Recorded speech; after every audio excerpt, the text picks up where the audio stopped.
Good afternoon to you all and good evening from where I'm situated here in the city of Dubai. My name's Sam Achampong and I'm the regional head for the MENA region for CIPS. Welcome to this edition of Supply Chain Talk.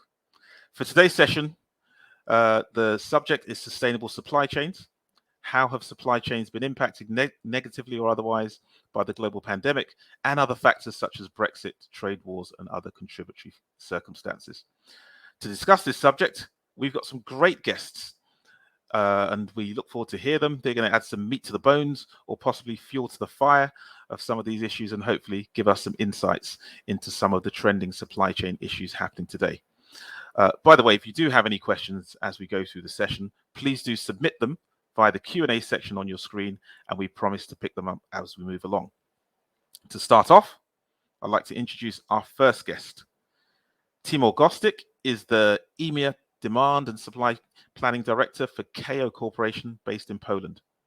In his long and varied career, he's held leadership positions in all aspects of supply chain and demand management, and he's lived and worked not only in Poland, but also in Germany, Russia, and the UK. Timur, welcome to the session. There he is. Hi, Timur. So let's see if we can just hear you, Timur. I'll just fire the first question at you. I can hear you loud and clear, and I'm sure everyone else can. So, Timur, one of the most, on the subject of supply chains, and even more specifically, sustainable supply chains, it's a complex issue, but also a wide and varied subject. What have been your main observations and experiences of the resilience of supply chains during the pandemic? Hi, first of all, thank you for inviting me. And I will describe, obviously, what was the impact to my company and a few conclusions which we made from that situation. So we are as actually FMCG company. KO is a Japanese corporation which is selling consumer goods, and we have lots of famous brands in Europe, so which are known by the brand name. So KO is not a particularly kind of recognizable name. But anyway, we have lots of great brands which we sell, and these are FMCG, so it's hair care, skincare, and so on. Also, actually, body care. And as other FMCG company, we've been hit in a few dimensions. So of course, we got actually a hit or delay in the raw material components. In logistics delay, in labor, which was impacting us on capacities involved in our 3PMs, so third-party vendors, which are selling to us either finished goods or components or raw materials. We, of course, got impact on our own production, and we also saw some unprecedented shifts in the demand, which we could not imagine before the virus. Observations which we got is that we, of course, have some short-term actions which we're taking. For example, on the raw material component side, we are looking for alternative source of supply. We did different risk management and risk metrics around components, raw materials, so we kind of reviewing our ABC, XYZ, and trying to reshuffle safety stock, and so we cover the most risky area. And at the same time, it's also impacting our thinking mid-long term. So we have now a different view on the suppliers. So on some of them actually appear to be more vulnerable than others. And we also actually did a trend we actually observe is that we try to focus on most important of our products. So let us focus on so-called A products, helping us to manage various type of delays on logistics side through the Brexit and COVID. So we can really focus on safety stock in the market rather than in central hub, but for these very few important products. And actually, this was a beginning of us initiating a couple of other projects on simplification. So we started to understand that the supply chain which we run is very, very complex. And the more complex it is, the more risky it is to actually run this through various waves of changes. And one of the most effective one is to start looking at the cutting the complexity.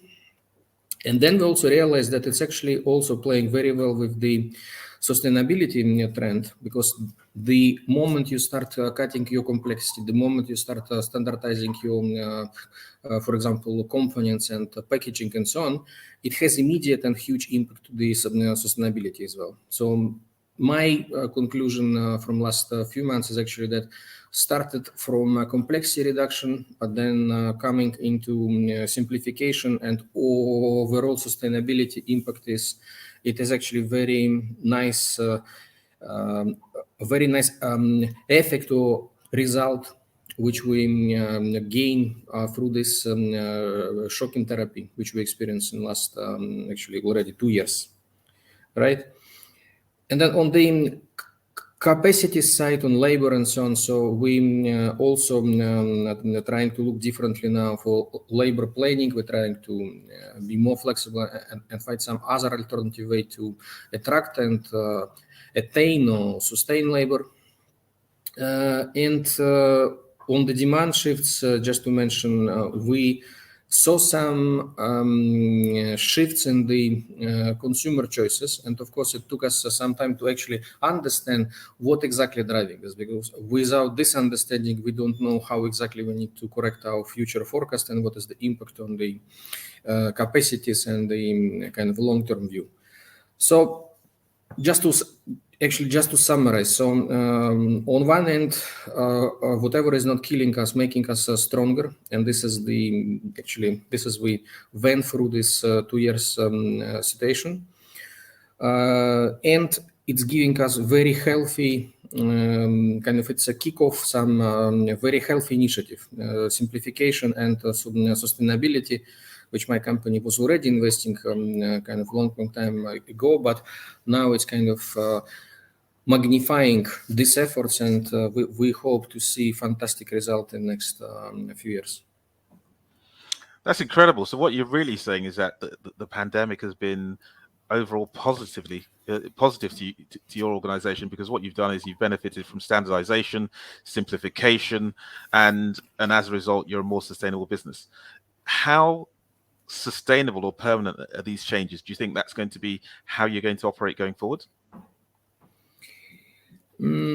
Most of the changes which we still need to complete, like on the sourcing side, on the supplier consolidation or selection, of course, these are not the type of changes when we can actually achieve them next month or even next year. So some of them are kicked off now and will take us some time to realize. Some of them, like simplification and sustainability, we're already seeing immediate impact. So in some parts of our business, we're cutting size of line 10-15%. And this is kind of one-off exercise for now. But we're also trying to make sure that portfolio management and size of line management is becoming more and more important. So we are trying to be more educated in kind of that area. And through focus in here, we would like to make sure that this cut or this focus on the simplification is not just one-off kind of exercise, but it's going to be sustainable for the next few years as well. So I am very positive that we are coming through that crisis, and we are coming out much stronger than we've been a couple of years ago.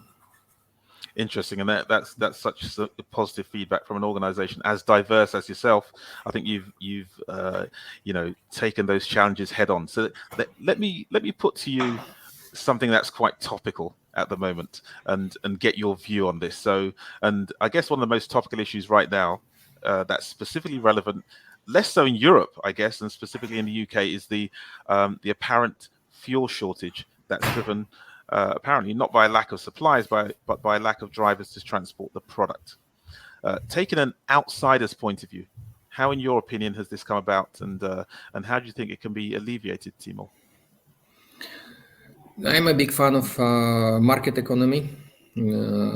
So here it's all simple. So the current situation created much higher demand for specific segment of actually labor and economy in that particular case, and I think government in UK I think they will have to invest, and by that alleviate the job profile and probably pay a bit more and make this more attractive for people. So it's just a question of time when it will kind of get fixed. So again, you see, I'm extremely positive here. Fantastic. It's good to take a positive point of view, and it'll be interesting actually, because I think at this point I'd like to bring in our other guests to this session, and we do have two other fantastic guests who are going to join us. So joining us, we have Louis Goldman, the Supply Chain Operations Director at Cloud9 Hair. Louis has many years of experience of successfully managing complex end-to-end supply chains in the UK and across Europe. And we have Alistair Charatan, who's an experienced supply chain and operations professional who's managed and transformed supply chains in multi-channel retailers and B2B companies such as Woolworths, Travis Perkins, and Jewson. And he's also a visiting professor at Cranfield University. Gents, welcome to the session. Thank you. Thank you very much. So I guess I'll start with Alistair and picking up on Timur's points on the specific subject. What in your view is behind the fuel shortage? How short term is it really, and how can it or could it have been avoided? Well, I think the key thing on the fuel shortage, it is a mixture of panic buying and clearly the HGV driver shortage. And I did want to kind of mention one particular point about the HGV drivers, which is quite shocking that it hasn't really been talked about much, and that is the extension of driver hours. So back in July, the government announced they were extending and relaxing the restrictions on driver hours for HGV drivers. And at the time, there was a little bit of industry comment, quite rightly, about the safety risks of that. And I think what I found really shocking is that since then, it just doesn't seem to have been in the news. And I don't think there are many sectors where quite deliberately the government is saying, well, safety regulations have been drawn up with a huge amount of study in the past to get the right balance of safety versus sensible productivity among drivers. And that's been extended, from July to August and now to October, and it's going to extend, I'm sure, to Christmas and beyond. And I don't think there are many sectors where you could just say, well, we're going to relax those safety restrictions and risk the safety of drivers, road users, and the general public. So I think that's really quite shocking. And the secondary point related to the safety hour is that the shortage of drivers is clearly a problem, and we need to recruit more and attract more people into the industry to replace European drivers who've gone back to Europe, and also just to attract younger drivers into the industry. And of course, the shocking thing is that because they've extended drivers' hours, it makes the whole profession less appealing to those people considering it, because suddenly the working hours, the working practices are worse than ever. And we know that that's one of the big reasons why people are not attracted to it. So, there's a lot of fundamental problems. And while the immediate fuel crisis will stop in a week or two, I mean, everyone's filled up, and you can't fill your store cupboards with fuel at home. That's going to sort itself out in a matter of weeks without really much being done, I suspect. But clearly, the wider HGV problem is a huge one and isn't going to be solved anytime soon. So it's a bit of a double whammy that I think you're summarising by saying you or many others could almost see it coming. Am I correct in summarising it that way? Well, yes, it's been in the news, and in our industry, we've known about it for 10 years. I mean, the Road Haulage Association and other associations have been warning about the aging driver population, and could foresee, when Brexit happened, could foresee the risk if there was not freedom of movement and freedom of goods and so on. Could foresee that happening. So it's pretty shocking that. Really, the government it is ultimately the government's responsibility, I guess, seems to have taken no action whatsoever for many, many years. And this isn't a total surprise. It's been coming for many years. And Louis, your take on this, a supply chain disruption where there's no real lack of supply. What's your take on that? Yeah, thank you very much. Yeah, I totally agree with Alistair in a way that it's a problem that's been coming for years. I had it over the weekend when someone asked me if I heard about this driver shortage, and I had to chuckle a little bit because similar to Alistair, we heard about it for years.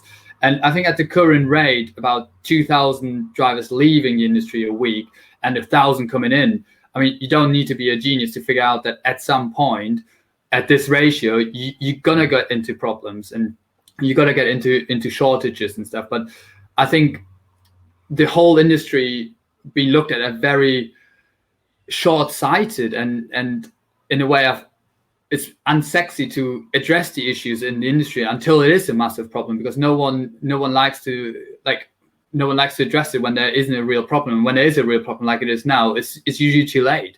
So I think totally agree with Alistair's point that the government as the ultimate responsibility, having the ultimate responsibility for that, should have addressed something years and years ago, rather than now relaxing competition law, relaxing driver hours, pulling in the army. All these things are quick fixes, quick plasters, but there is certainly something that has to be done and has to be learned from this as well, that we can't let things happen like to this stage again.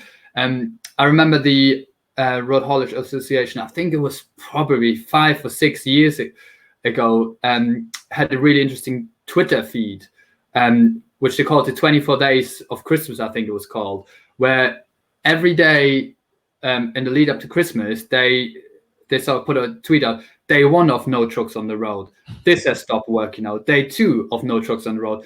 This is now, oh, your fuel run out, your food runs out and stuff. And I remember that, maybe it's even 8 years ago, but it's so stuck in my mind still that's people clearly thought about what happens if we don't have trucks. It's not about trucks, it's about drivers as well. So no point having a lot of trucks packed up. So certainly something that needs to be looked at as a long-term view rather than sticking plasters as and when the issues occur. It's a good point, Louis, and you picked up a few of the remedies or the supposed short-term remedies that have been brought up. You mentioned, the suspension of UK competition law, for example. Others, such as the issuance of temporary visas to lorry drivers and possibly others. So I guess going back to that, I mean, and you've probably answered this to a certain extent, how effective do you think these measures can be? And actually more kind of proactively, are there any other practical solutions that can be implemented going forward, Louis? I think it's all well and good to extend visas and other areas where you give the opportunity to get more drivers in, but also you need to create a baseline for people to want to come into the industry. I think that's the crucial thing. I mean, one thing I was just reading about it earlier today, actually, it's the difference between how drivers being treated in the UK compared to Europe. And that, I don't mean like in terms of by the management and stuff, like it's more on what's available to them.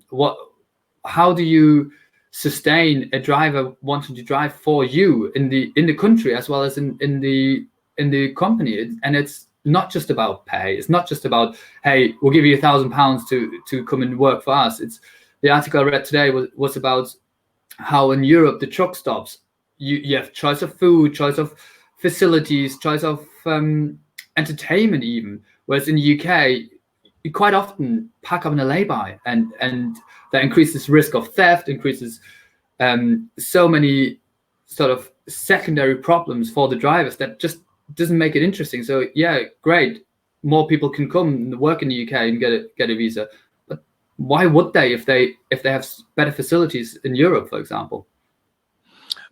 It's quite a good point, actually. And going over to Timor, perhaps, I mean, Louis has alluded to something quite interesting, because the UK is not the only country with a lorry driver shortage, clearly.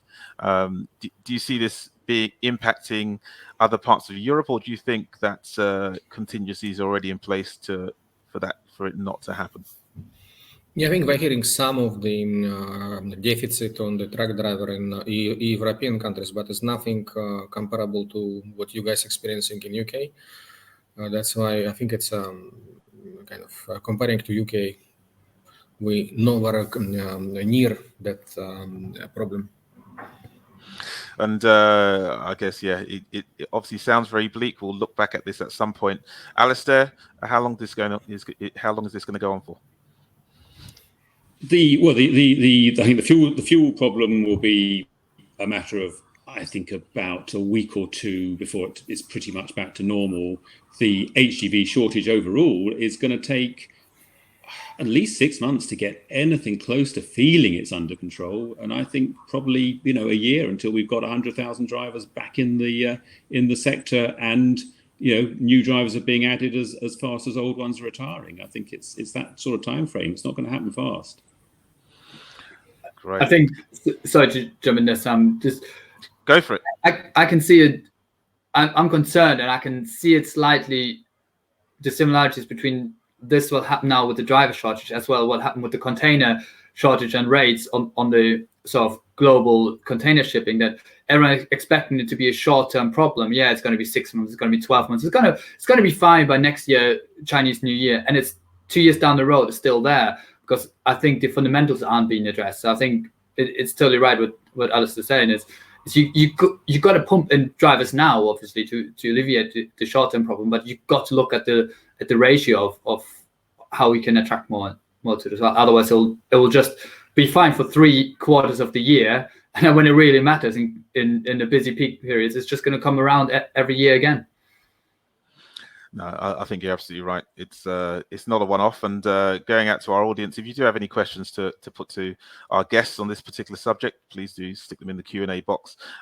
Moving on slightly, well, not totally, because coincidentally, in the wake of this particular disruption, the United Nations Conference of Parties on Climate Change, or COP26 as it's called, is being held in the UK in a month's time.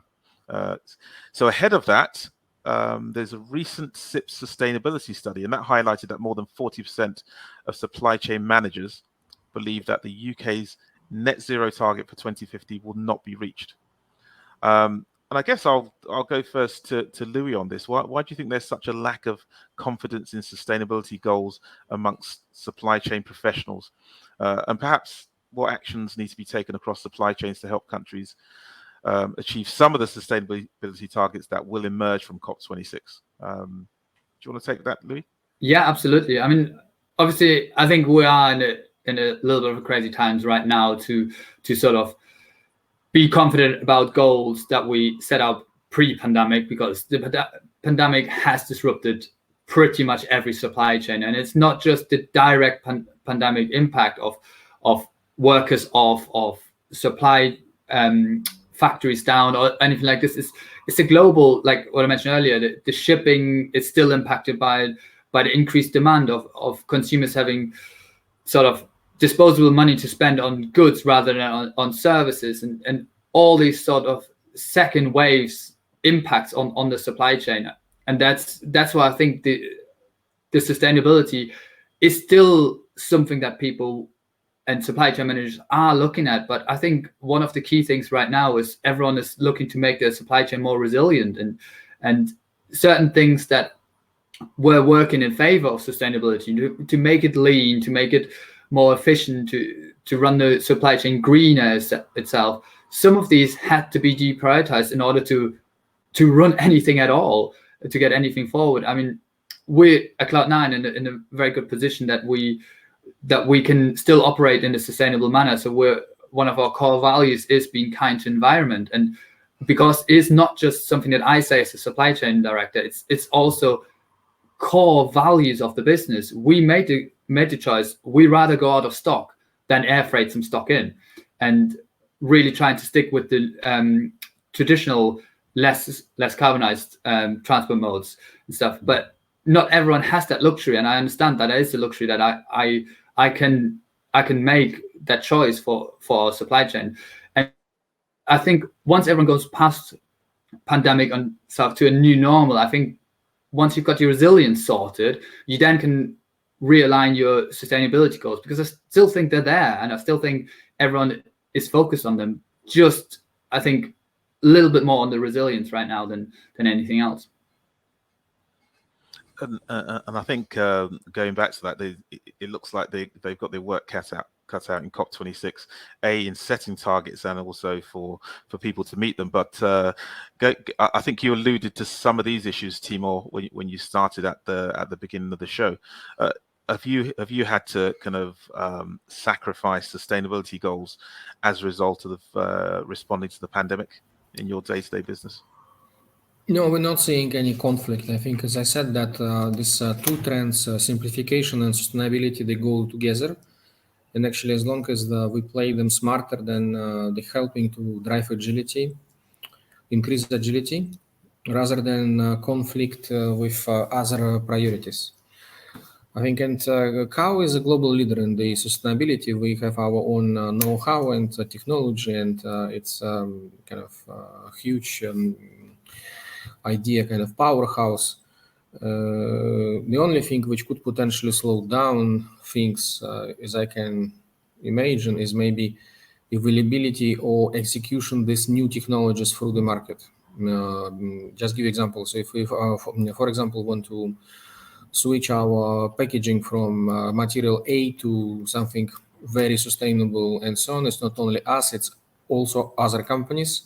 And this may create a bottleneck for this particular supplier or that particular material for a couple of years, until more suppliers will join and start serving the same type of product or service.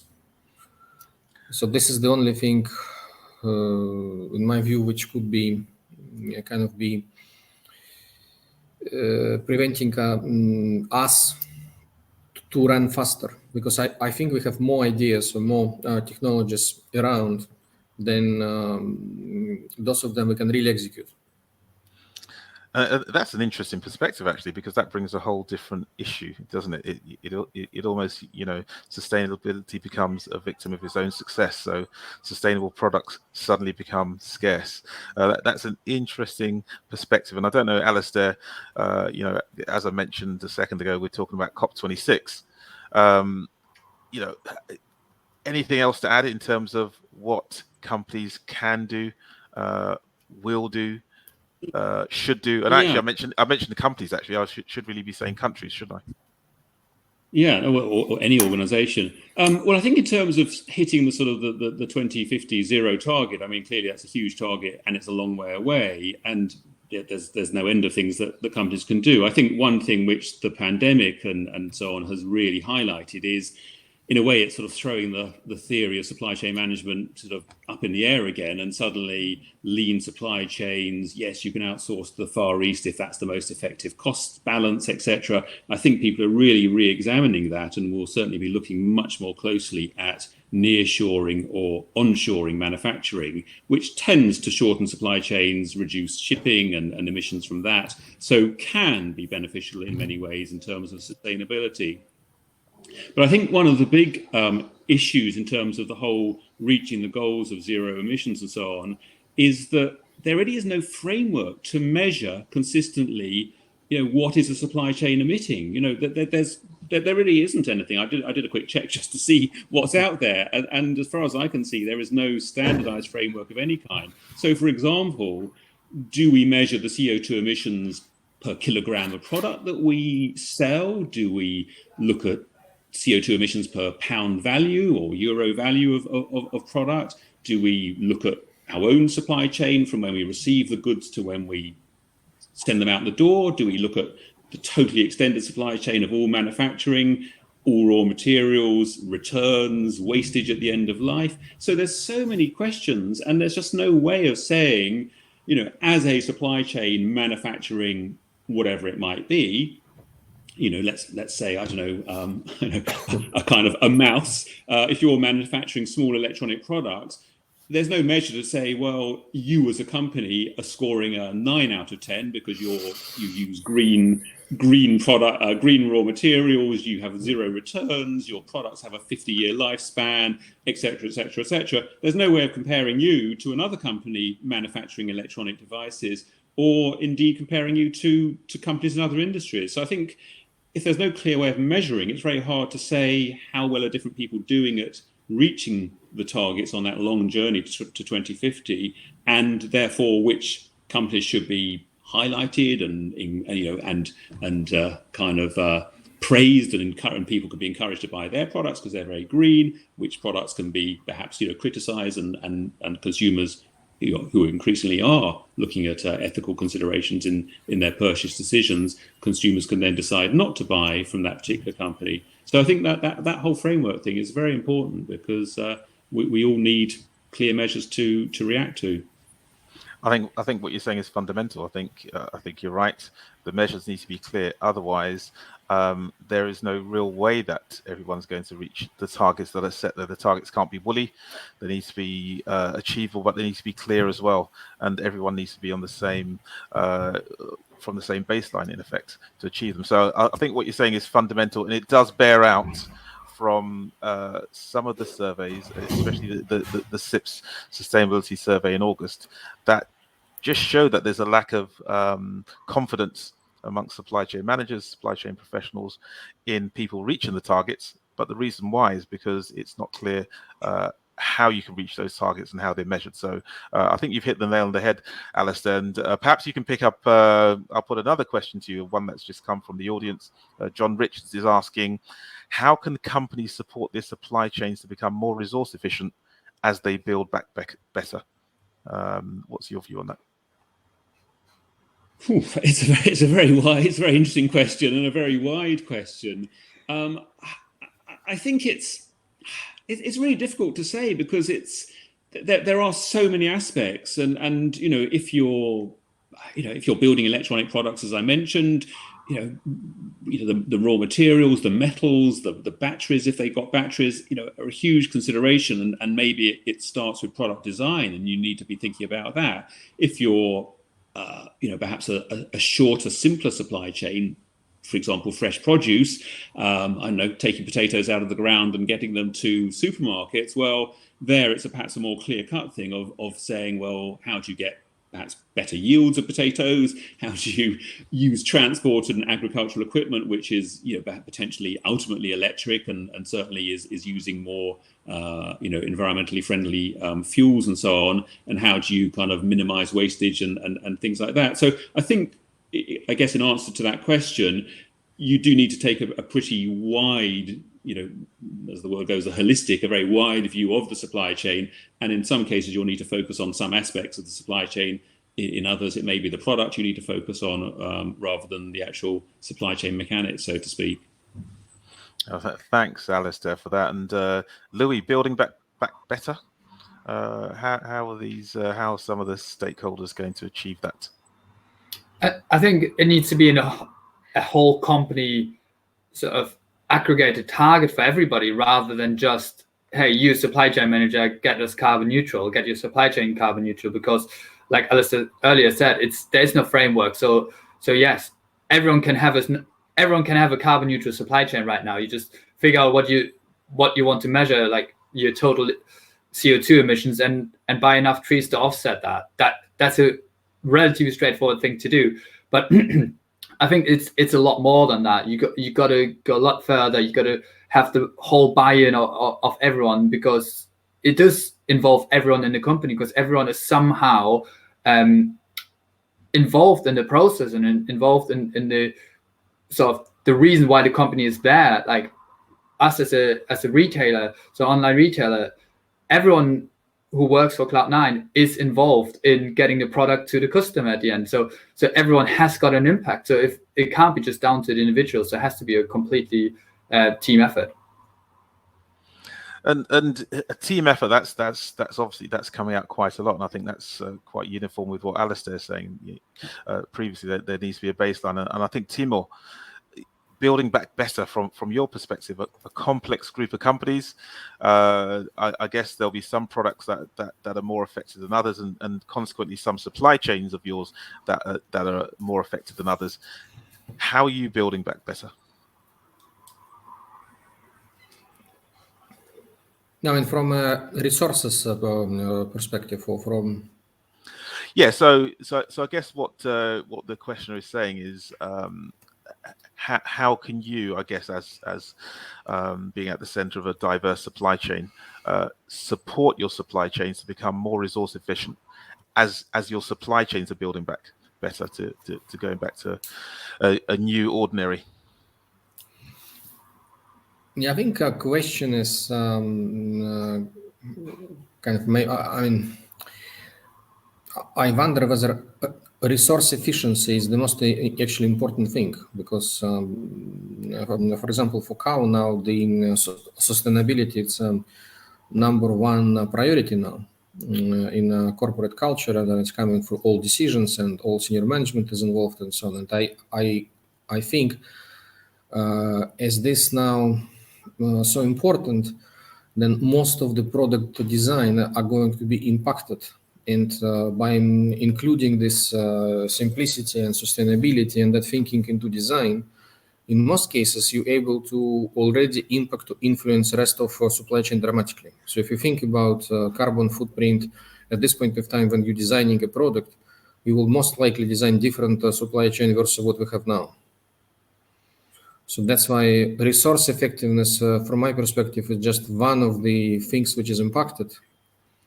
If this would be, for example, a priority for us, we would design a product which would be assembled by, for example, robots. But it's not a kind of a target in itself, right? Well, that's an interesting perspective that I think you're almost going back and saying that the pandemic has set a new baseline, and you can rethink your approach to products from the start rather than reacting to the supply chain. So that's an interesting perspective, I have to say, Timur. And I think all of you mentioned the carbon offset, and I think there was an element of what Louis said that alludes to, the subject of greenwashing that we hear quite a lot. But we've had a question that's come in that says, do managers, and I presume we're talking supply chain managers here, do they have the necessary skills to actually manage sustainability in their supply chains, or is it all about this carbon offsetting all the time? Is it almost this greenwashing subject? Do you want to take that, Alistair, to start off with? Yeah, I mean, I think that's sort of being perhaps overcritical to say that there's too much greenwashing going on by supply chain managers. I think supply chain managers, do have the skills to drive for efficiency. And I think one thing worth remembering, and I've certainly in my long career in supply chain, that's always been the case. And many years ago, we were always driving for efficiency, and efficiency as a byproduct will reduce miles or reduce energy or reduce material usage. So actually, efficient, well-run supply chains go hand in hand with sustainable supply chains anyway. I think increasingly there's much more awareness of that whole holistic view of the supply chain, and it's not just about efficiency in one silo. Will be the most efficient outbound transport fleet. There's questioning about, well, how much outbound why do we need to send items out anyway? What about the returns? Just because that's a different department doesn't mean it's not something to consider. So I think that holistic view is increasingly there. But in answer to the question, I think the managers have the skills, but I think it is the wider supply chain that's of interest. And I think perhaps leaders rather than managers, so very senior management in supply chain and in the companies, need to really be challenging and leading the way. And one example of that, I mean, I've worked a lot in retail and e-commerce and multi-channel. One example of that is, when are some industry leading companies going to say, we're not doing Black Friday? One or two are brave enough to do that. Black Friday, it's a horrendous waste. It forces retailers and e-tailers to build up huge capacities for an unbelievably short peak, totally self-created, huge wave of returns coming back because you're encouraging people to buy stuff that they don't really need. So, that's an example where actually ultimately an industry trend, a sector trend is incredibly unsustainable, even if the operations within that sector are quite well run and sustainable. So I think there's much wider questions and practices to think about there for both businesses and, of course, for the consumer to be thinking, do I need to react to Black Friday, or do I resist the temptation? Lots of wide questions there. I think that's quite a good analogy, actually, using the Black Friday, the kind of all-you-can-eat analogy, and clearly it's not the most effective way of managing supply of anything. I mean, perhaps just picking up on sorry to interrupt, Sam. I'm picking up on that. I mean, a related thing on that is, and I'll single out Amazon here, is actually Amazon Prime, terrible. I mean, what a terrible thing. It just encourages people to say, yeah, oh, I just need that for 10 quid, fine, it'll just be shipped along tomorrow, great big packaging or whatever, another courier delivery. I know courier deliveries are efficient, but nonetheless, it just encourages people to just think, yeah, I'll get that. Just no question of thinking, I'll bundle things up. Maybe there should be legislation to say there's a £5 delivery charge, whatever the case, doesn't matter how big or small delivery is, law says you've got to pay £5 for a delivery. That would encourage people to group their orders together and not create so much packaging and deliveries and so on. So I think there's some in e-tail and in many other industries, there's some interesting wider approaches that could be taken, which in themselves could have quite a big impact on the overall sustainability of sectors. Interesting take, Louis. Legislation, a delivery tax to influence the sustainability in supply chains. What's your view on that? Yeah, I mean, it certainly be a more impactful measure, because otherwise, if some companies do choose to go down that route to force the customers, if they are singled out, they're going to be, at least in the short term, negatively impacted by that until it catches on. Like Alistair said, if one or two companies are not doing Black Friday, it's them two companies that potentially lose out on a lot of sales, and some companies can afford it, some companies don't. So I think if there is something like this, it has to be legislation to make sure that everyone has to abide by them. But I think it's much more around the education of the customer, as well as taking a step forward from the delivery companies, for example, to not just greenwash and offset, also push forward to actually reduce what you emit. So it's a bit of a sort of like a dual threat in a way to attack. One is like DPD, for example, is a really good example. Yes, they're offsetting all the deliveries at the moment, so they're offering carbon neutral deliveries to retailers like ourselves. However, they're also pushing forward on the decarbonization of their transport. However, there are limitations to it as well. So it can't be all done in one way. There's no silver bullet. It has to be done on loads of different areas and avenues. Absolutely, and kind of on that point, I noticed that Jackie has made a comment around just in case, and what Jackie is saying is just in case sounds like why there's a queue for petrol at all my local petrol stations. So that's a good take on that. A question that's come in again from John. It's saying, if we have to move to local, will the cost of localizing to regional systems outweigh the benefits? Who wants to take that question?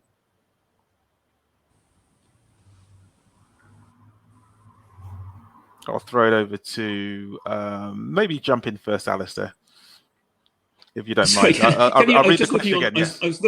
I'll read it again. Q&A and I couldn't see it there. I'll read it again. The question is, if we have to move to local, will the cost of localizing to regional systems outweigh the benefits?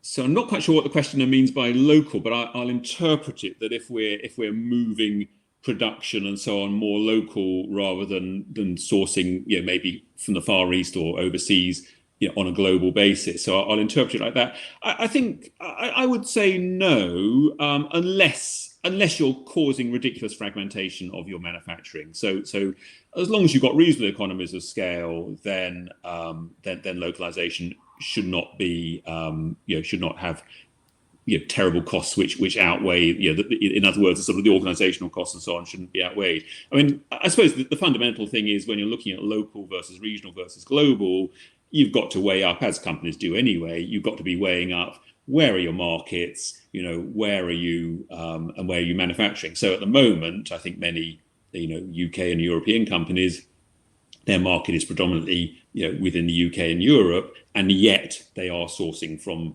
overseas and typically from the Far East. That clearly, is a bit of an imbalance. So to bring that manufacturing, closer to home, on the whole, I think the offset costs of all the of the regionalization and so on should not outweigh the localization benefits. In other cases, if you are a truly global retailer, for sake of argument, well then maybe why are you manufacturing all your clothing in the Far East and shipping it all around the world? Can you not manufacture in Mexico to support the North American and South American market, manufacture in the Far East to support the Far East market, maybe manufacture in countries like Turkey with a big fashion manufacturing sector to support your European market. So I think again, any reasonable scale retailer would have the economies of scale to split their production in that way and therefore reduce or improve the sustainability of their supply chain. I'm not sure if that answers the question, but there's my take on it. But I think you do touch on that localization obviously can have the offset effect because you've got the logistics and supply chain cost in the first place. You're transplanting that with bringing it locally and bearing the cost locally. So in effect, what you're saying, in effect, it can and it does, and the byproduct of that is a more sustainable supply chain. From a carbon perspective. So great answer. Thanks for taking that on. I will say to anyone asking questions, please do put it in the Q&A section rather than the chat. It makes it a little bit more streamlined for us to look at. And we do have a question that I'll go to from Ashley, and I think I'll put this to Timur actually. What Ashley's saying is, as we move to more complex supply chains that need to look at employee ethics, sustainability, and governance. What do you see as the trends in terms of supply chain as a function getting a significant seat at the table to drive these aspects forward at board level? Does supply chain in your organization, Timur, have that seat at the table to be able to drive the necessary change? Yes, I think. We have a very strong seat, and I think this tendency of increasing the kind of size of the seat, of the importance of the seat, is already in the industry for the last 20-30 years, because I think like 20-30 years it was already clear that it is a supply chain capability which basically defined the reach of the brand and the reach of the organization. So whether you can sell to China or any other region would be primarily defined whether or not you have a supply chain capability. Right, so this was already there kind of a long time ago, and I think since that time it's just increasing importance of the operations. And yes, because we're now going into more complexity kind of build up of the sustainability on one end, on omni-channel on another end. In many ways, supply chain now becoming kind of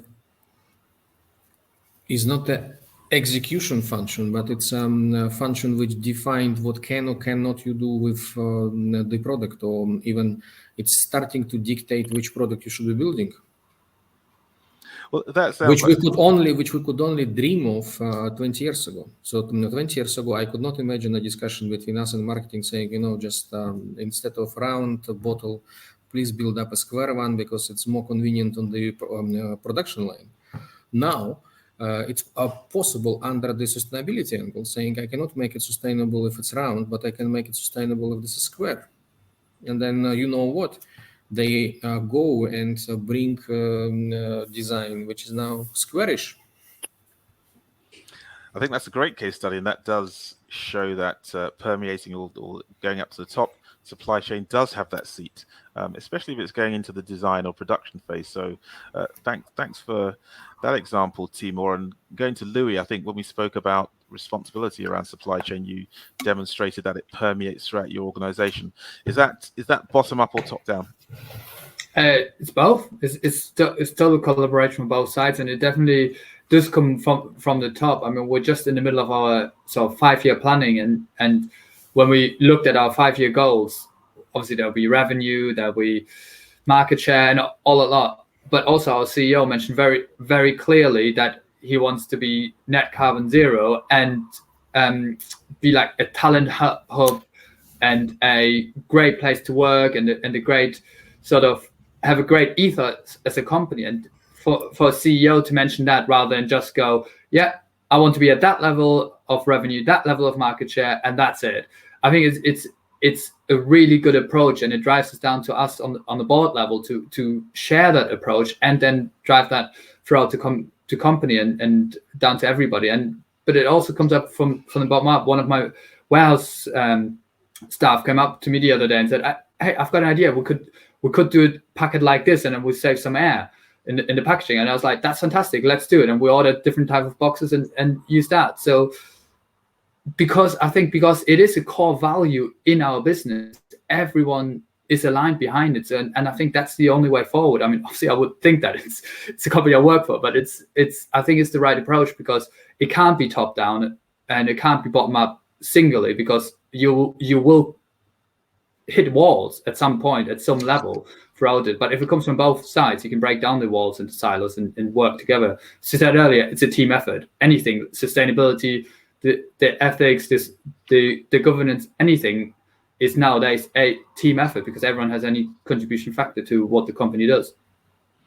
That's a great testament there, and I think just throwing it over to Alistair quickly, are Louis and Timor's examples, are they outliers, or is that more the norm now within the industry? Are more organizations having that seat at the table?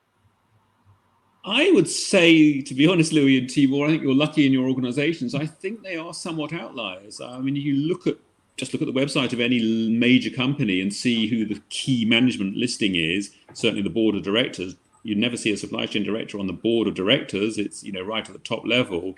So I think on the whole, supply chain directors are still fighting for that space at board level. I think, the recent years we've had, 18 months we've had, I think have hugely highlighted the importance of supply chain in every respect. Plus the whole sustainability COP, issue is making that even more important for companies to be thinking not just about efficiency and cost and product availability, but also their whole CSR and their image in terms of sustainability. So I think it's a trend that will improve, but I think at the moment there's a long way to go for every board to have a supply chain director sitting on it. And I think that's a great place to end it. It really demonstrates that there are those outliers, but there is some work to be done, and COP26 is coming along, which will highlight what's coming up as well, or what the challenges are for the future as well. Thanks so much for our guests today. Some fantastic answering of the questions from a fantastic audience, some great questions as well. We do look forward to the next episode of Supply Chain Talk, which is coming up very, very soon. Thanks for a great panel. Thanks for great questions, and thanks for joining. All the best. Take care and see you all soon. Thank you very much. Thank you.